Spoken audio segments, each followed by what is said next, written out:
Paranormal are a team of like-minded individuals who investigate claims of paranormal activity, and their services are free of charge to their clients.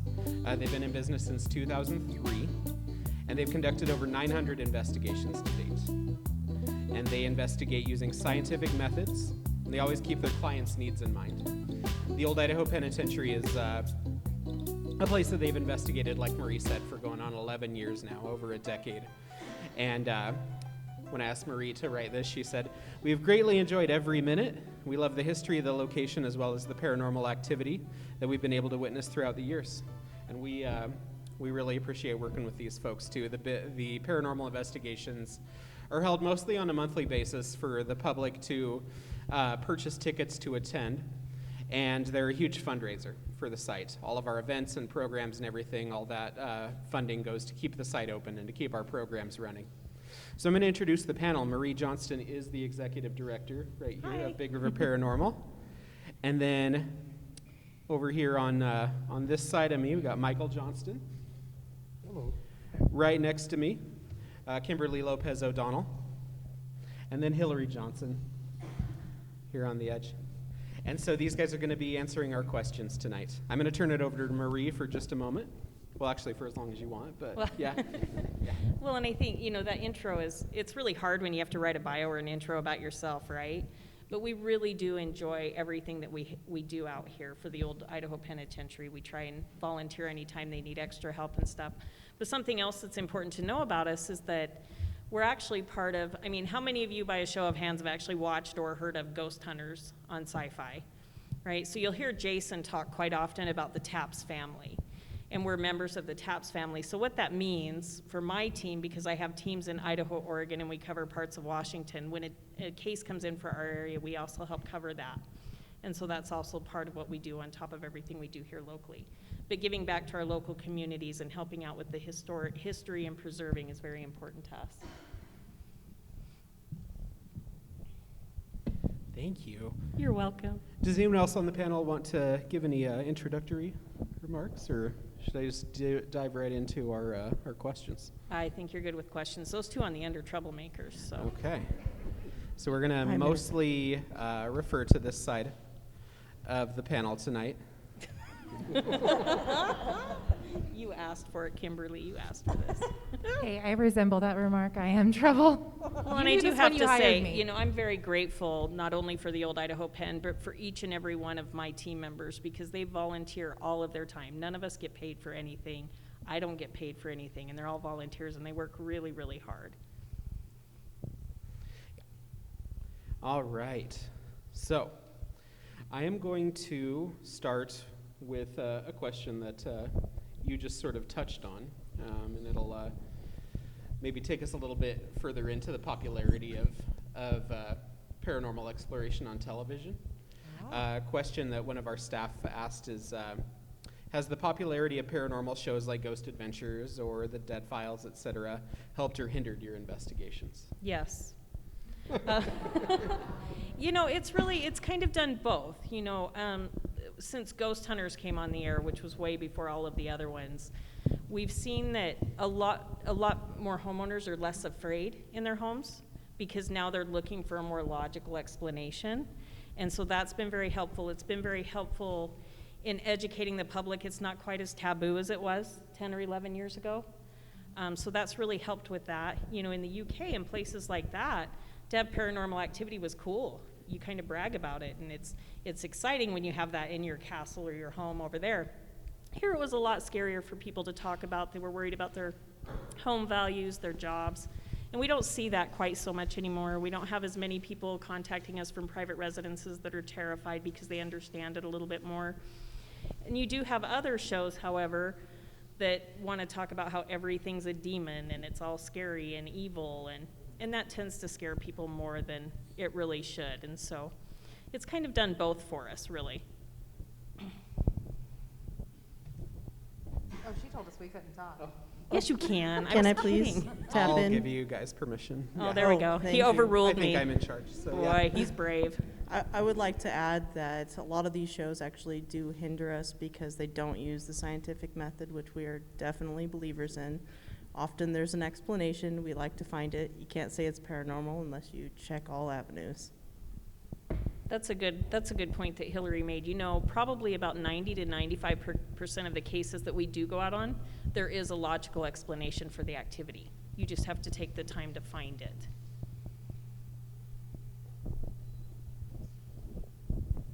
Thank you very much.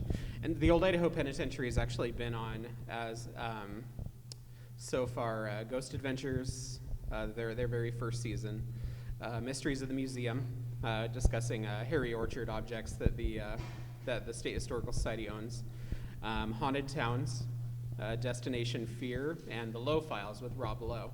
So we've been on a handful now, and Marie's been interviewed for a good chunk of them. Yeah. And so It was a lot of fun.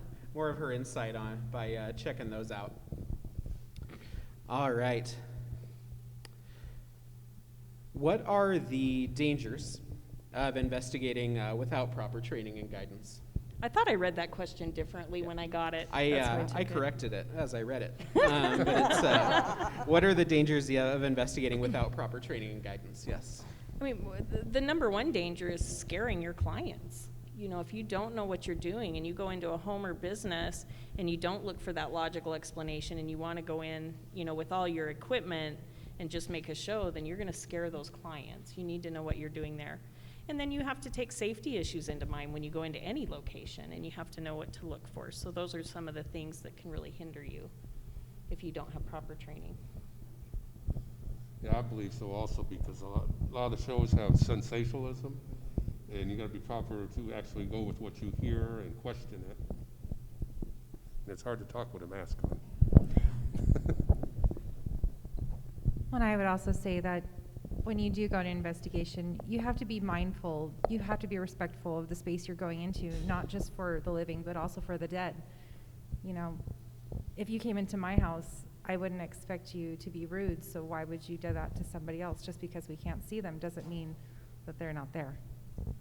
That's a really good point that Kimberly gives. We always say, you know, when we go into a private residence or a business, and quite often when we go into a residence, somebody believes that it's a family member that may be coming back to visit. And so we always say that we have two clients. We have our client that called us, and we have, you know, who may ever be there that maybe hasn't passed on, and we need to be respectful of that. And so there's a difference between being firm and provoking and just kind of showing your butt. And you have to be careful about that. Yeah, we had several of that here at the old pen, where groups come in and somebody starts their own investigation and antagonizing and calling them names, and we got to pull them aside and, you know, tell them that we don't do that on some other show, and we don't antagonize anybody. If there's somebody you're going to antagonize that's going to become as a spirit out there, then that's not who you want to talk to anyways. So they usually understand that, and then they're good the rest of the time. The good thing is that they ask a lot of questions. They just change their tone to a good tone. Yeah, you want to be careful when you're doing this. You may get what you ask for, you know, so you have to take that in mind when you're investigating.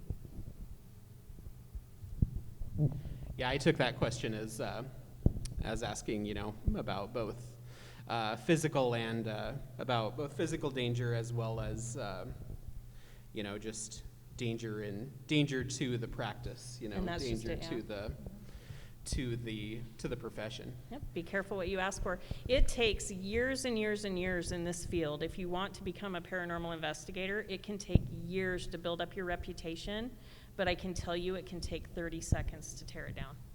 That quick. Everybody's very, very critical, so you always want to remain professional, but again, be careful what you ask for. And I think I'm going to skip actually down a couple on my question list just because it's super apropos to what we're talking about right now. What sort of training do you recommend? Like how, if someone were to want to become someone who is professional in this regard, what do you recommend they do? I would recommend you read everything you can get your hands on. Even bad material, you can learn to tell the difference, you know, but read everything you can get your hands on, and certainly look around your area and contact a team that does have true experience. You know, you see that they've got the cases, look through their cases on their website, look at their team members, all of those things, and join a team that does have experience. Any team that is very experienced is going to bring you in and do some training based on their protocols and how it should be done.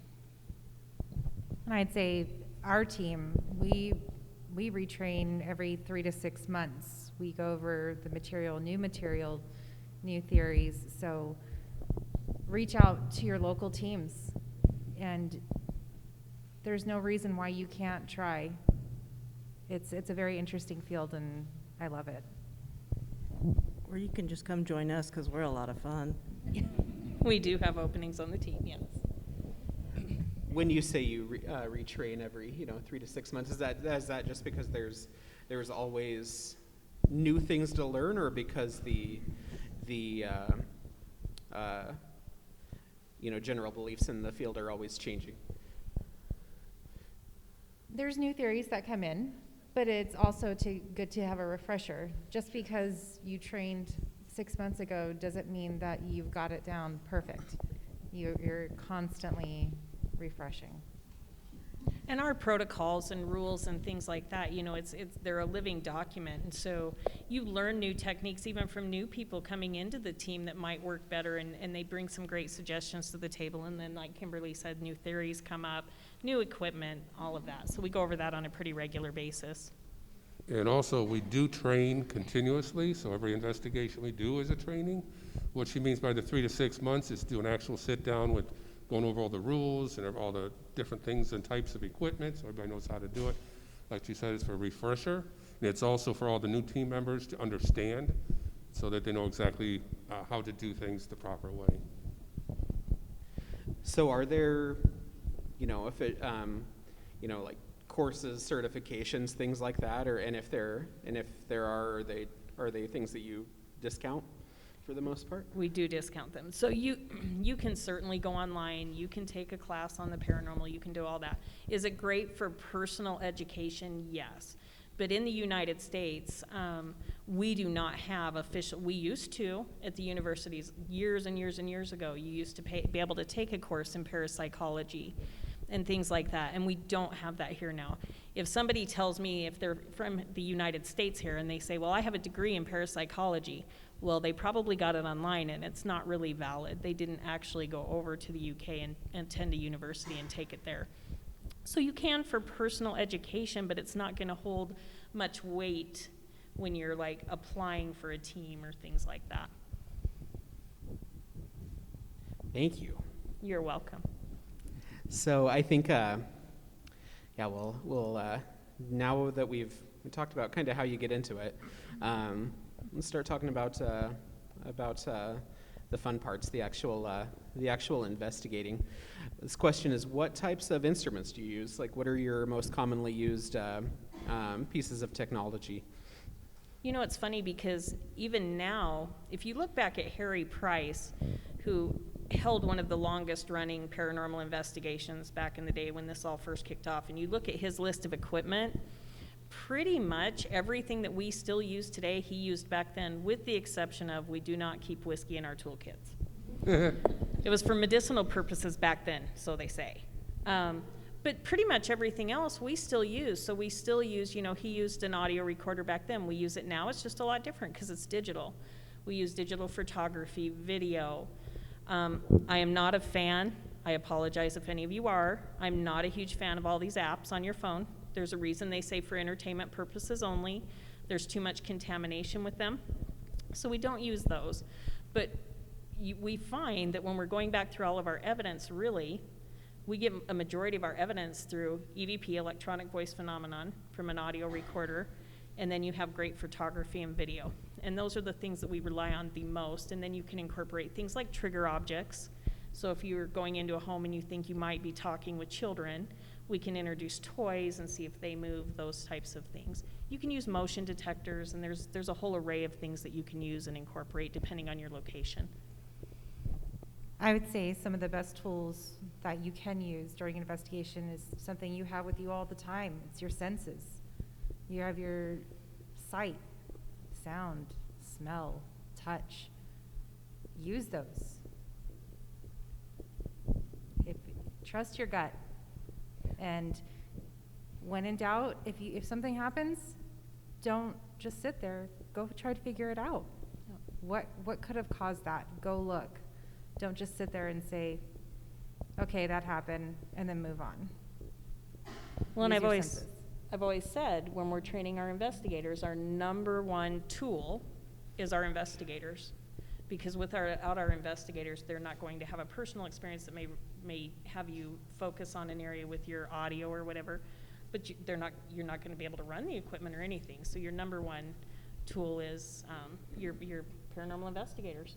And a flashlight. And a flashlight. Do you agree with that? Yes. So do you need to be in a physical building for, for evidence or for something to take place? No. No. You can be in there's been paranormal activity reported in fields. There's some in cemeteries, but you really have to watch what you're doing there with contamination. You just want to make sure wherever you're at, whether it be inside or outside, that you're paying attention to the contaminating things around you, like vehicles and things like that. It doesn't have to be an old building either. It can be a brand new build. We've had people call about that. Can you elaborate on contamination, on what contamination is and examples of those things to watch out for as far as, affecting your experience? Oh, sure. If you're outside, you really want to, orbs are not ghosts. They're really not. Yeah, so you want to pay attention to the dust around you. You want to pay attention to the vehicles around you. You want to pay attention to transformers, from power stations and all of those things. Kids playing in the background. You can still be out there and do your investigation, but you want to make sure you note everything for your audio recorders so that when your evidence review techs are going through that, they can weed that out. Yeah. We always say, when in doubt, throw it out. And weddings and parties across the street. Yeah, that's another thing, yeah. Weddings at the bishop's house? Yes, weddings at the bishop's Often house. be a contamination. Yeah, people Now walking by. We love them. And how about, do you detect only paranormal activity via humans or from humans, or, how about spirits of other living beings, animals? We've gotten animals before. I've had a group in the shirt factory over here that said they heard a cat. 2 different people heard a cat meow. And I guess years and years ago, there was a cat the Dennis. prisoners had. Yep, Dennis. Yeah.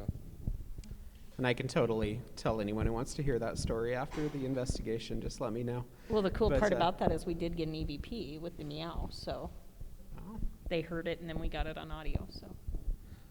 very cool. Yeah, the Old Idaho Penitentiary did have a famous cat named Dennis, whose grave is actually just on the other side of that door there.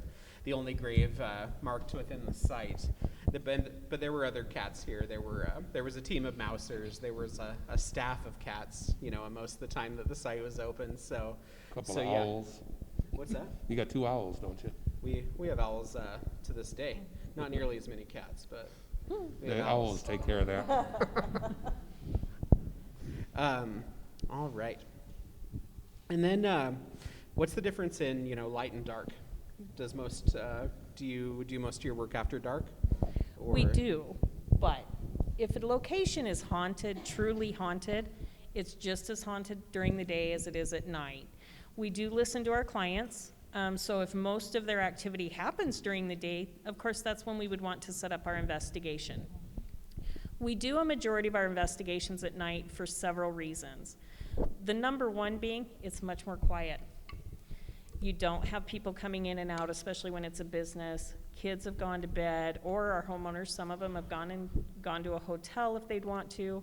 It's just much more quiet. You can shut down a lot of things that may affect your EMF meters or your temperature gauges. You can shut those things off. So you just have a lot less contamination when you're investigating at night. But regardless, if it's truly a haunted location, you can get activity during the day just like you do at night. People at the old pen like the nighttime because it has the creep factor.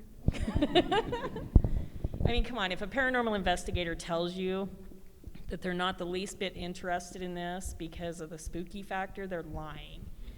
That it's kind of cool when you do go into a location and the hair on the back of your neck stands up. I do not get that very often at all.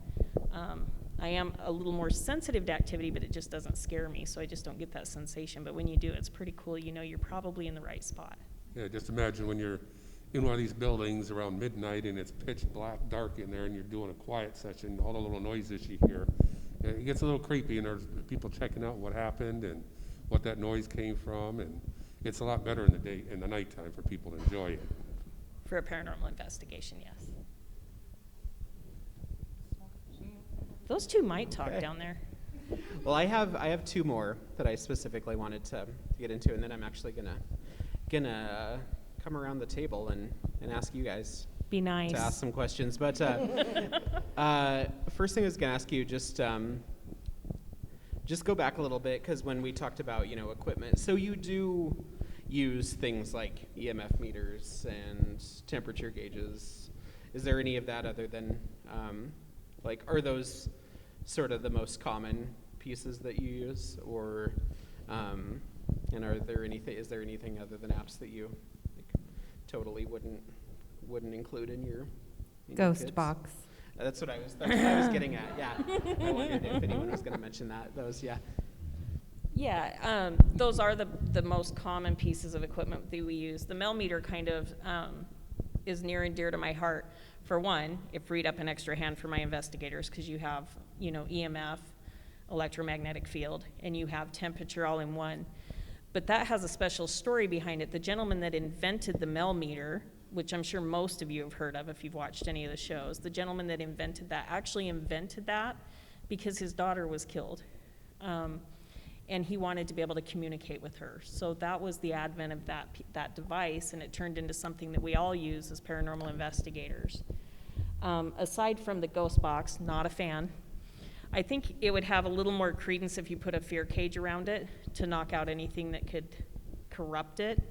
But I do not like boxes that generate EMF. They say that when you do that, there's the potential to actually, add more energy to the field so that something may occur. However, very high EMF and prolonged exposure to EMF also causes a lot of problems.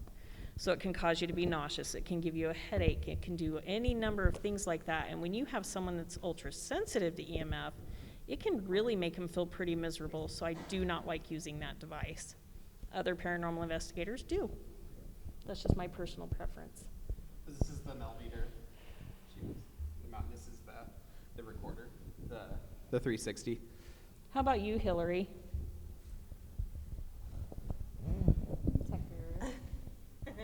Well, I am the tech person, so I like to try everything at least once, to disprove it. So I did buy a ghost box, and I was like, hey, this seems like a logical choice, because when we're picking up things on our digital recorders, it's different frequencies of sound that we can't hear. So when you think of frequencies, you can also think of radio frequencies, which is what those are based on, as they frequently go from channel to channel. The problem is, if you don't stay on one frequency, I don't know how you're supposed to hear anything, and when the frequency is occupied, you're going to hear other things. So, sorry, unless you're like 20,000 feet underneath the ground in cement, probably not going to work for you. But I love the millimeter, get a great story behind it as well, and using our recorders is the best, but we also use little things like, mostly for just the experience when we're with clients here, like at the Old Pen. Laser grid. Laser grids, which again just help you see things if they're moving. If you're like me, you're kind of blind anyway, so having any assistance in seeing anything move in the dark is good.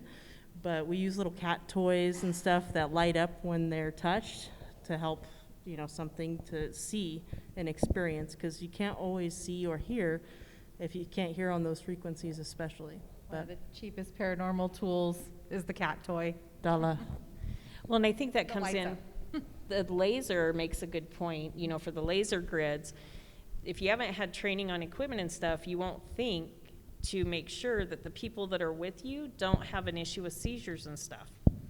Because you want to be careful with those lasers, because those can set somebody off that's ultra sensitive to those kind of lights. So again, that just kind of goes back to training and thinking ahead. You have to keep all of these things in mind while you're investigating. Well, and I don't have issue with seizures, but there's a couple of those devices that mess with my sight, and I have to walk out because it makes me nauseated. Yeah. And that's why a lot of our equipment has red light or green light, because those also don't affect your night vision. And it helps as opposed to white light where your eyes have to completely readjust.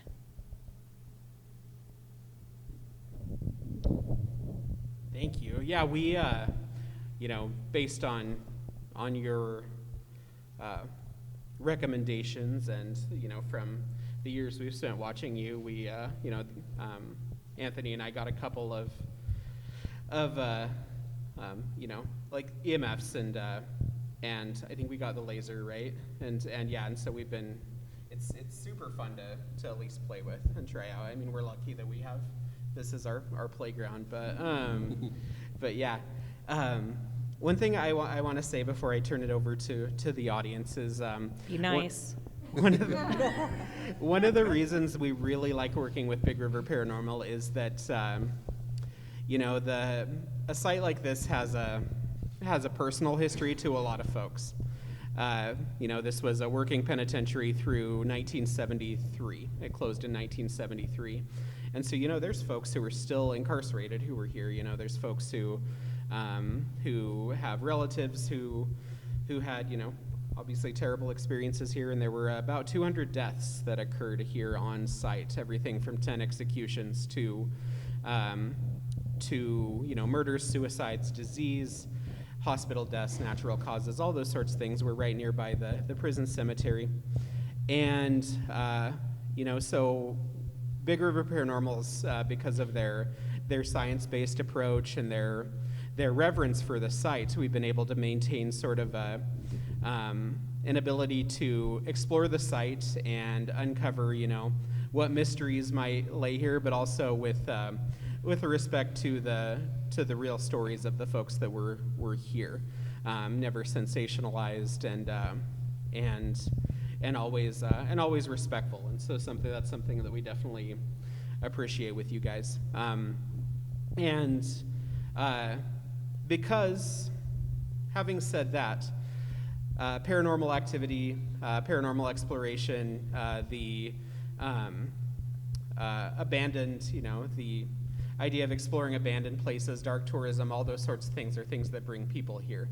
And a lot of people, do have experiences here. And so these guys have been instrumental in helping to answer those questions. I personally haven't had as many experiences as some folks on staff. I've had a couple, things where times where I've been unable to wrap my head around something that happened. But a lot of our staff have those experiences continually. And so what I want to ask you guys is just to just give us an example of a memorable experience you've had here while investigating, or with something that you definitely felt was tangible, felt was real. I'd love to hear some example stories from you guys. Should we just go down the roll and start with Hilary down there? Wow, you are so brave today. Well, they were complaining they didn't get to talk enough, so. I usually get fired every day, but she's winning today. She's gotten fired 3 times. So that's why we're the troublemakers. So They don't have to worry about it unless it comes through email, so. That is true. So I just turned off my email. No, so actually one of my most memorable experiences here was actually right next door here in the t-shirt factory, or laundry. We're in the shirt factory right now. Yes, so laundry. Adjacent Yes. adjacent to us in this building. Yes. Sorry, yeah. So we actually had a group of visitors with us, and we were just doing an EVP session. There was a few girls that were taking a picture of the showers back behind there, and just taking pictures like crazy. And then all of a sudden, you could see, like, they took a picture and there was a flash. You could see a rock just flying out of the small window space there. It landed right by my feet, and I just saw it scoot. And so, of course, I'm like, okay, I can't see anything like I told you guys. I turned on the lights because I wanted to see, how could this have happened? And I could not explain it from the velocity and where it was coming from. I could not explain it. So I had to chalk that up as paranormal to me because I can't explain it. All right, my turn. I would say 4 House is probably one of the more active houses for me personally, that in Siberia. But in 4 House, I was on the 2nd floor with a group, and we were walking down the little walkway, and there were 2 guys in front of me that have come out on several investigations, so I deem them very credible. And all I remember is seeing the cell bars flex out, and I heard them at the same time as I'm seeing it, and then I watched both guys say, "Whoa," and they hit the railing because it was very loud and startled them. And they just turned to me and said, "Did you see that?" And I said, "Yes." And so naturally, you know, what we do is we go into the cell. We opened it. We were able to open it and go inside. So I had 3 gentlemen and myself in that cell, and I was the only one that felt like I got punched, like somebody sucker punched me right in the back, and it doubled me over. And I didn't feel threatened necessarily by it.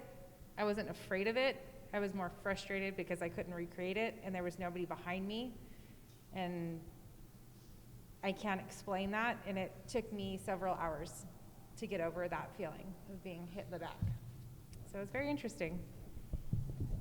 I hadn't heard that one before. That's incredible. So I think that goes back to being careful what you ask for. I didn't ask for anything. Well, sure you do. That's why we're here. Well, and I think, and some people may consider, I mean, Kimberly, you can disagree with me or agree with me if you like, but I think some people would just naturally assume that that was something negative and evil, and that's not necessarily the case. If we go by the theories out there, and keeping in mind that this field, that's exactly what it is, it's theories. It takes a lot of energy to be able to touch something or move something or say something. And so if you're building up this energy and you want to give attention to something, it may come off a little more forceful than you meant it to. And that's why I say I don't feel threatened by it. I was more frustrated that I couldn't see what was trying to grab my attention. You know, because obviously they wanted me to know that they were there. I just can't see you. And I've gone back in that building several times afterwards and actually made it a point to address the person in that cell saying, "Hi, you want to talk to me? I'm right here. Let's have a conversation." I should mention we have an event. We haven't been able to hold it for a little bit, but we have an event called Sleepless in Stripes where folks can stay overnight in 4 House. So if any of you, want to get want to try to help uncover that mystery, there's opportunities that are coming up. There you go. There you go. So I'll share, I have a couple. I've had 3 or 4 good experiences out here, but I'll share a couple with you. One was in 3 House, and we were investigating with what was Fox 12 at the time. An investigator and I went up to the very top floor that's not typically open to the public. And for some reason, there were pictures that looked like inmates on the back of each cell wall. And at that time, it was like one of my first times, in here really investigating. And so I was bound and determined I was going to photograph everything. I think I left with like 1,400 photographs that night. And that was back when you had to develop the film. So, oops. And I had a new camera, so I was taking pictures of the pictures as we walked down. And as we walked down the cell block, it got darker and darker and darker as you got down. And I got down to the second cell from the end, so I'm leaning in quite a ways, brand new camera, not quite sure how it's going to pick up in that much dark. So I'm leaning in to get this picture, and it feels just like a man reaches out and runs his fingers through my hair. And then we hear, "Ooh, pretty." The investigator that I was with at the time said, "Okay, time to leave." I had to remind her why we were here. So there was that experience, and that was pretty cool, and it's kind of just the opposite kind of what Kimberly experienced in 4 House. Now, in 4 House, I was in there one night, and I was with another investigator, and we were just kind of walking through to make sure that we had grabbed everything from that evening, because we had laid out some equipment that night, some video cameras and such. So we were just making sure everything got picked up, and we were walking out, and I turned around just to look back down the cell, the block, and I stopped, and Mike turned around, and he looked, and I said, "Do you see that?" And he says, "Yeah, I see that." And it looked just like a man leaning up against the cell, and he was just standing there watching us. And Mike and I just stood there really quiet for quite a while, and I said, "Well, let's go talk to him." And so I went to walk down there, and he went down and around the cell block. Like, it was almost like cat and mouse. Like, you can see me from that distance, but I don't want you any closer. And so we kind of followed him back and forth. You could see him, like see wisps of him, and then hear footsteps, and then you couldn't see him.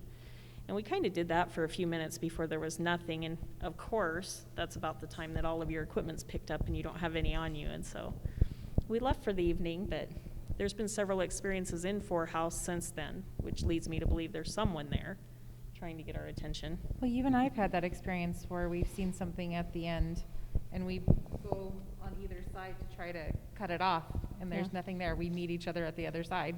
Yeah, there's a lot of cat and mouse that happens in there every time, almost every time. Well, and I think something that's cool about a historical site is residual. You know, you have a lot of paranormal investigators where they want intelligent, meaning that something is obviously there, it can obviously communicate with you, it knows you see it, it sees you. But I also like residual. And that's something that's more imprinted on the location that you're in. And for me, that's really cool because it's almost like you are getting a glimpse of history. An example of that would be in Three House. It was the same night that the incident with me being touched happened, but it was very early in the evening.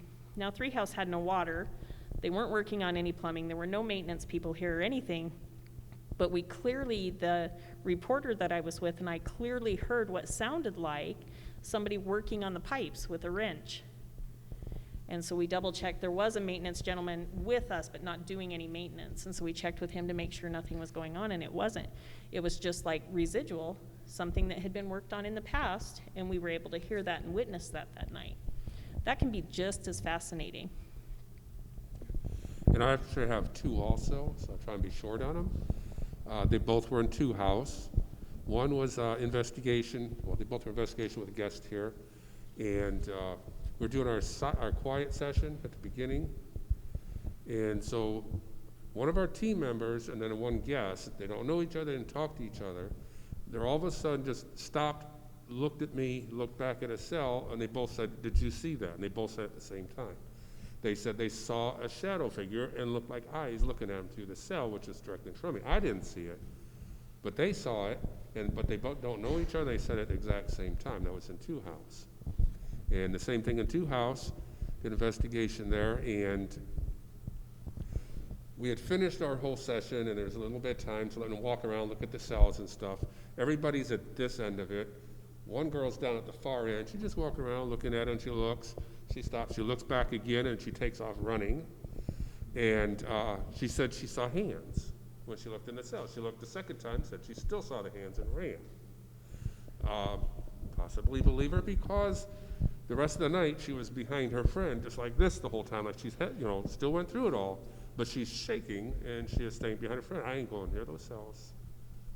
So that's some of the experiences they've had in here. And the Two House usually has clanging and noises. Had one person two people thought they saw a shadow come out of one cell and go into another and then back again. That happened in a couple different investigations with different people.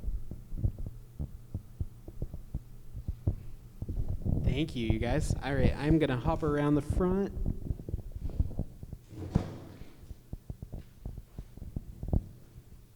And I would like to kind of turn it over to the audience if anyone has any questions. And you guys can either, stand up and project, or you're welcome to come up and use the mic, whatever you prefer. But yeah, does anyone want to start us off with questions for these guys?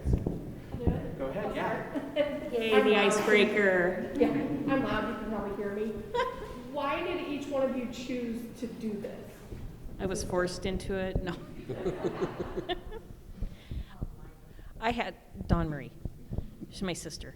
I had a personal experience from a very, very young age. I saw my great-grandparents, and I had never met them. And so I told my grandmother who I had seen, and she pulled out the photo album, and it was my great-grandparents that had come over from Ireland. And so that kind of started it, and then, my dad's Irish, my mom's Native American, so you grow up with all those superstitions and things like that, and my mom was a huge horror buff, so I've always been interested in it. And I started out just kind of investigating with, one or two other friends. I never wanted to be part of a team, because when you get a bunch of people together, you get drama, and I don't like drama, so I'm a drama-free team. And then it just eventually went into me acquiring the Idaho Spirit Seekers at the time. And then it's just gone from there, so 30-plus years. Long time, and I'm not telling you my age. You kind of Mask just hides it did. well. How about you, Hilary? Well, I don't have as cool a story, but the person sitting next to me kind of suckered me into it, to be honest.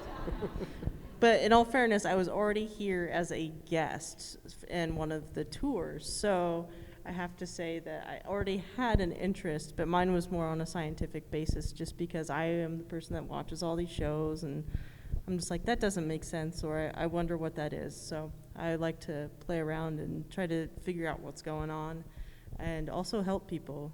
Maria's team is particularly good about helping the community and doing other outreach things that I really appreciate and like to do with them. So it's kind of a bonus. And we're glad to have her. Well, for me personally, I've been interested in the paranormal for quite some time. I've had my own personal experiences before joining the team, and I just wanted answers, but I didn't get those. I got more questions, I would say. But I don't go into an investigation thinking that every little noise or bump is going to be something paranormal. I want to know what could have caused that. Is there a rational explanation? Just being curious. And then for me, a number of things would have started it would be, I've always been interested since a young age in history and where people have been hundreds of years ago in old buildings, this is one of a really old building, the structure of the buildings, everything else. I've always been interested in that. Another thing is I am very hard to scare. I like all the scary movies. I don't care for slashers, but things like that don't scare me as much. I have been scared a few times, but usually I don't. And so it's fun to put the two together and come and do investigations and everything else. So I've always been interested in it, and I had joined a team in Ohio for a short time. And then the reason I got into this one is I married this one. I was wondering if he was going to say that. We had to put him to work. Need somebody to carry the tools. That's right. All right, next question. Don't be scared. We don't bite, really. She does bite. Shh, Hilary. Dawn. She's wearing a mask. You're okay. Come on, don't be afraid. Okay. Okay, yes. We like you. Well, maybe. What's the next question? Do you guys go to like abandoned places and just randomly, like without somebody No. calling them up? Somebody has to call and ask No. you to go there? Now, I have a residential case manager that handles residential cases, and I have a case manager, Hilary, that does tech and everything, but she also handles our commercial locations. We never contact a residence. We always wait for them to reach out to us. Because even if, their brother, mother, son, daughter reaches out to us and says, hey, my mom has a house, she might not want anybody to know at that point. They may have reached out prematurely. So we always like the residential owner or renter contact us. With a commercial location, we will reach out to them, but they do have to give us permission, and we always get it in writing. So we always have permission to be there. We never just enter a building without permission, ever, ever, and please don't do that. But we do, as a team, go places and make reservations for places that we know are typically haunted. Yeah, And an so example for of the that would be the experience. Sumter Bed and Breakfast in Sumter, Oregon. We rent it out every year, the whole building, and do our investigations and stuff. So, but they know who we are. They know why we're there. They know we've rented the location, and we always have permission. What's the qualifications to be an investigator? A brain helps. Really, you just have to have a willingness to want to, for my team anyway. I have huge experience, and I like ghost hunters, and thank goodness I had that show because of everything that I've been through helped me understand, how to handle, the situation. So, I was always thinking, gosh, I should call them or, whatever, but we saw this, and I thought, boy, I've been for years wanting to get involved in that.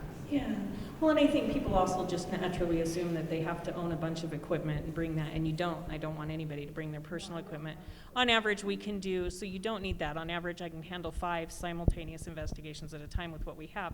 But you do have to have a strong willingness to educate yourself as well, you know, by reading materials, following our rules and protocols. On our website, if you visit our website under team member applications, it'll tell you everything that you're looking at, what's involved that way. But for the most part, we just want you to have a real strong will to learn and to want to be to help and want to help others. That's really important. Yeah. If you're someone who's wanting to join a team just for the thrills, you're better off just sticking to tours and public investigations and stuff like that. But if you're someone who wants to join a team because you truly want to help people and you want to learn more about the paranormal, then it's worth it to join a team. So yeah, pretty simple, really. And if you're drama, we don't want to. You and then I'll go to you next. Me? Yeah. I'm curious, you mentioned you use video and cameras. Mhm. And you also mentioned you don't see orbs. What do you see? What do you see in photos or videos? Like, what have you experienced before that you've taught? You know, with photography and video, I'll tell you the evidence that you gather is extremely rare. Yeah. Orbs do show up in our cameras, but that doesn't mean they're paranormal, they're not. The advent of orbs actually happened by this gentleman. His name was Dr. Dave Oyster, and I use the term doctor very loosely. It was an online certificate. When film camera first came out, the orbs started showing up in all of those cameras, right? Because they didn't have dust filters, they didn't have the anti-shake, the lens was far too close to the flash. So when people started sending him these photos, he didn't know what to call them, so he termed them orbs because they were round in shape, and it fit it when he looked through the dictionary. That's how that came about. So when you have orbs show up, you're looking at dust, pet dander, all of those types of things. True evidence through video or photography is extremely rare. One of my favorite things you can get, though, that are more common are doors opening and closing, cupboards opening and closing, movement. My favorite video clip, which is on the website, came from the Get In Gooding. And it's where I was headed down a hall, tipped the camera the wrong way, thought I tipped it up the right way to go down the hall. It was pointed more at the wall at a 6-foot-long table, and it clearly looks like a little boy or girl runs past the camera like dragging a little blanket. But that's rare. That's incredibly rare. You look through thousands and thousands of photos. You can call anything. I mean, if you're looking through and you want it bad enough, you can call anything paranormal, any piece of light, infiltration, or anything, but it's extremely rare. A majority of your evidence really is probably going to come through your audio recorder. I was just going to say that, like, the best evidence comes from the recorders. Yeah. My favorite, my personal EVP that I've heard, but I also heard it in real time, was when I was in 3 House here and we were talking about the children that were housed here. And we got a little voice when I asked, "How old are you, honey?" And you hear a little voice say 10. And I heard it live time with several other people around me, and then we got it on audio. It was very interesting, very moving, you know, especially me having young children, knowing that potentially there's a 10-year-old, that this is where he is, or she is. So it's a little much. And we've had investigators, we always tell our investigators or our guests, just because it was a quiet night, don't assume that nothing happened. Let us go through the evidence first and then watch our website, because we put it on there. And we had an investigator that was getting pretty frustrated because he never had anything really, what he thought, nothing ever really happened. And one night we were out here doing an investigation. He's like, again, it's just a quiet night, nothing happened. And the EVP, when we went through the evidence, one of the EVPs we got was actually somebody saying his name after he had asked a question. So those are the types of things you'll get. You were next, yeah, and then I'll head to you, sir, right after her. When people like call you to investigate their homes, are they wanting you to just get to like the root of the problem, or are they wanting you to help like get rid of whatever's there? Like, do you just investigate, or do you do stuff like that at all? It used to be more common when we got the call that someone would want to have us come in. Because we investigate from a scientific standpoint, we have resources within the community based on that client's religious beliefs or lack thereof. To get blessings done, cleansings done. We can go to their church with them and show their pastor or their bishop or their priest the evidence of what's going on, those types of things. So we can do that. And it used to be a majority of those that contacted us, and I'm talking 8, 9, 10 years ago, that's what they wanted. A majority of them were scared. Now we're seeing more and more where people are less afraid because there's so much information out there that now they're just wanting validation. You know, is in fact there something going on, or is there a logical explanation for the activity? They just want to have us come in and kind of check it out and see if we experience what they were. Being the residential case manager, if you have any questions or if anybody has any questions, you can ask me afterwards, if you don't feel comfortable now. And these guys did bring business cards, right? We Got did. them up here too. All right, sir, you were next. Yes, thank you. Stripping back to what Kimberly said about the 10-year-old, the thought that kind of came into my mind was, is there follow-up? I'm sure cataloging all of those things. Yes. Is there follow-up to find out maybe who that might have been, things like that? Is that something that's of interest? Does it ever come together where you build a story from it because you know with certain bits of information can you build a follow-up? There actually is information, evidence to back up that claim if you want. I mean, we- when so- you try to find out who that 10-year-old was, for example. Okay. Yeah, I mean, that's, we, as the Historical Society, are the holders of all of the inmate files and the prison records, and the youngest boy actually that was incarcerated here was 10 years old. And so a lot of times, and Anthony's, who's on filming duty tonight's our head of research and education out here, he'll dig into, building histories to see kind of, if there's a clue as to what happened in a certain building, or, and we'll try to make those connections based on, who was here at certain times, if there's a date clue, just whatever it is. But yeah, what's in regards to that specific question, yeah, the youngest prisoner here was 10. His name was James Oscar Baker. And he was the one that liked baseball. That was Or was our that the other one? 11-year-old. The That was James 11-year-old. Whitaker. Okay.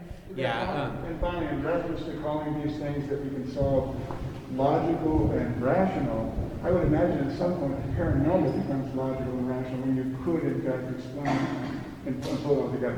Does that make sense? Yeah, that's true. And that's something that's really important. I think people just assume that we always want it to be paranormal activity. As paranormal investigators, it's cool when that happens, right? And we can validate it. However, we've also gone into homes where kids wouldn't sleep in their bedrooms because they were terrified, or things like that, where we were able to find all of the logical explanations for it and explain that to the family. And now those kids can get back in their playrooms and play or sleep in their beds. And that's just as rewarding to us, as is educating people out here in the history. It's just as important. I think, did you have a question? Yeah, I did actually. I was wondering if you all thought that perhaps there are certain people that have experiences and certain people who just don't. Like, I've had experiences when I was a kid. When I was a baby, my mom talks of stories of things moving in my room and things like that. She brought in the church and experiences like that. And throughout my life, there's been a few things, and even a couple of experiences here. When I wrote for the Idaho Statesman, I came out and my partner and I did a story, and we had some really interesting things happen. So I'm wondering, back to the point of the question, is there a certain kind of people that tend to have experiences, or do you think it's just every person, or is it? That's really a personal question. I mean, I can't answer. Like, I know for me, I've had experiences, but I wouldn't be able to answer for you, just as you wouldn't be able to answer for me. I mean, I think more so, do you wonder if it's more so, does the person feel comfortable talking about their experiences? Do they think that they're going to be judged or labeled as crazy if they say, this happened to me? I think everybody has that ability. I think it comes down to how open are they going to be to something happening, right? Because if you have, for instance, if you have someone who is a skeptic, right? I'll have 100 skeptics on my team because they believe in the possibility but show me the proof. What would be tough to have on a team is a cynic, because even if their own grandmother walked up and slapped them in the cheek and said, no, really, I'm here, they'd be like, nope, didn't happen, doesn't exist. Are they really cynical, or do they just not wanting to admit that they just had an experience? So I think everybody has that ability depending on how open they are to it. Now, I've had a team member who, she loved investigating, did it for years, never experienced a single thing. When she first started out here at the old pen, it was like, okay, I want to do this, but I don't want anything to happen. Why are you here? And then it got to, okay. So something can happen, but just don't touch me. Just don't touch me. And then a little while later it was, oh, come on, you can even touch me, just something happened. But yet all around her, other investigators and guests were having their own personal experiences. But I think she was just so afraid and closed-minded to it that probably inhibited some of that. So yes, I think it's possible. I experience that too, because I haven't had a lot of things happen. Most of my things are I'm seeing people happen to them, and a lot of times at the same time, so you know they saw something. But I'm believing not just the person, the investigator, or whatever, the people going through. I think it may also possibly, because I don't know why they want to talk to me, but it's also, I think, would be the spirit itself possibly may not want to talk to some as in others. We were in two houses and we were talking, people were asking questions, everything else. Nobody was getting anything at all. And one of our investigators started talking in Spanish. And when she did that, then people started hearing things. So things like that. So I think it's also the spirits themselves may not want to talk to certain people. Maybe they figure they're shut out or something. And that's why I don't believe in the theory that if you walk into a location like this and you're disrespectful and you're provoking and you're being just nasty and rude, I don't believe you're going to get more response. You may get a more negative response, but I don't believe you're going to experience more activity. I think if you're respectful and you talk to everybody like they're a human being, you're more apt to get a response. I think the reason why I get a lot is that I'm aware of it. I'm open to it. Like we just bought this house 3 years ago, because I'm from California, Sacramento area. And all of a sudden, I was there for myself because he was still down at the other house. And I heard this crash. And I didn't have my things on the wall or anything. And I thought, oh my gosh, what was that? I mean, a huge crash, like someone came through the house, you know. And so I looked everywhere, upstairs and everywhere, and it was nothing. Well, So I didn't think about it, but it's happening every year at the same time, October. Well, and I think you have a good point. You have to be open to it. And we see that sometimes in our guests that attend our investigations. You can kind of tell, you'll have people come in who are very open-minded, and they're really hoping for a good experience, not expecting, but hoping. And you might see that that team has a few more experiences than the team that you see where they come in and they're very, like closed up and I don't believe this, wife just drugged me here, I want, And you do have that where they're just being nice, they came with the wife or they brought the kid out. Well, I was going to say, I did an investigation, and I found out that a 96-year-old woman lived in that house, because it's a fairly new house, and it was built in '88. And she was 96. She said 88 was old. I'm ancient. Lord have mercy. Anyway, she was 90. I found out she was 96. And I thought, well, okay, what is it? I questioned, what is it? And when my cat heard it in the bathroom, and it was right in the shower stall. I mean, I heard it, the cat was scared, it heard it. I think maybe, possibly, that was the imprint right there. She might have got it right. And pulled the shower curtain down, that's the loud noise. Could have been. And that's the imprint. Could have been. I have a theory. Mm-hmm. It's a traumatic event. I'm sorry. It's a traumatic event. I don't know. I don't know. If you're dying, that would be a traumatic Oh, event. no, I mean, I don't know, Sure. you know, what happened. Yeah. I just know someone 96 lived in that house, and it sounded to me like a shower curtain or something crashed in the bathroom. And so that I'm trying to analyze it to see what's going on, you know. But I mean, that's just a small portion of what I've experienced. And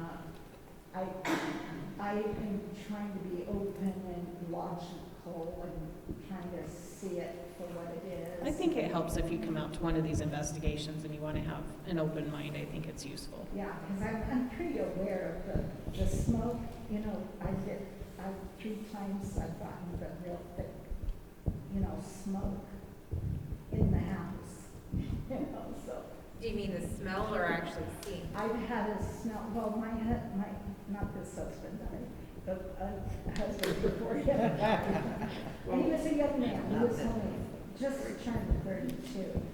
And right after he died, I saw the dark shadow in the hospital. So it made me, this before Ghost Hunters, and I went, oh, what happened? You know, what is that? Well, Can I make that? You know, I was trying to figure out if I could make that shadow. And so that brought my curiosity, and I went home, and I saw this thick smoke in the house. So why don't we do this, because there may be a few more questions. If you want to stick around and we'll talk with you afterwards, so you can share those experiences, that'd be great. But we want to make sure Well, if they were anybody else. asking about things that Yeah, were I think if you're more afterwards. open, absolutely. Yeah. We're actually just about at our time. It is not that time already. yeah. Oh, it is. And Whoops. so, are you guys going to be around for a few for individual Are they going to be nice to us? questions? I can protect you guys. Okay, then we'll stick around. Okay, I have. There's food. Yes, please. So that's just a couple things I want to say. So we'll put out our October 23rd paranormal investigation. That's always free to Idaho State Historical Society members. So between that and it being in October, always sells out super quick. They all sell out super quick, but yeah, we're going to be starting them up again monthly, probably in March, and we're working on that schedule right now. So we'll have that schedule out by the end of this year, so in December. So watch our website and our Facebook account for that.